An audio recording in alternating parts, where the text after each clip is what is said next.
Imaginez un monde où une seule personne a le pouvoir de couper l'accès à l'information d'une armée entière ou de connecter instantanément un pays en pleine révolution. Ce n'est pas le scénario d'un film de James Bond, c'est ce qui se passe en ce moment même, à 550 km au-dessus de nos têtes. On appelle ça Starlink. Pour certains, c'est une révolution technologique sans précédent.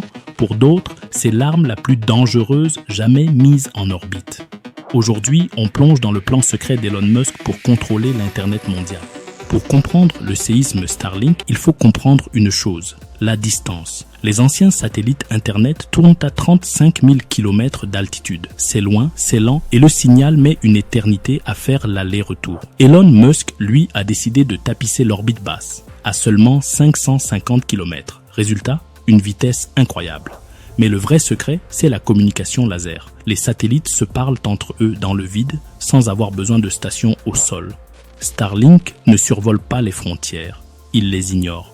C'est un réseau fantôme, totalement indépendant des gouvernements. Mais là où ça devient brûlant, c'est quand la tech rencontre la guerre. En Ukraine, Starlink est devenu vital pour les communications militaires. Mais un jour, Musk a décidé de ne pas activer le réseau lors d'une offensive majeure, craignant une escalade nucléaire. Et là, le monde s'est réveillé avec une question terrifiante. Peut-on confier les clés de l'Internet mondial à un seul homme? Si demain, un État dépend de Starlink pour son économie ou sa défense, il devient l'otage des décisions personnelles d'un milliardaire américain. C'est ce qu'on appelle la fin de la souveraineté numérique. Évidemment, les autres grandes puissances ne comptent pas se laisser faire. L'Europe prépare sa propre constellation, Iris Carré. La Chine, elle, prévoit d'envoyer 13 000 satellites pour contrer Musk. On assiste à une véritable ruée vers l'or spatial. Le problème?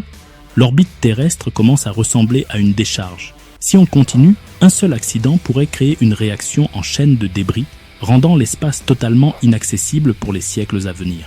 C'est le prix à payer pour l'Internet partout, tout le temps. Starlink est une prouesse technique qui sauve des vies dans les zones isolées, c'est indéniable. Mais c'est aussi un pouvoir immense concentré dans les mains d'une entreprise privée. Alors, est-ce une chance pour la liberté ou une menace pour l'indépendance des nations? Le débat est ouvert. Dites-moi en commentaire ce que vous en pensez. Elon Musk est-il le sauveur de l'Internet ou son futur dictateur? N'oubliez pas le pouce bleu si l'enquête vous a plu. Abonnez-vous pour ne rien rater des prochaines immersions tech. Et on se retrouve très vite sur la chaîne.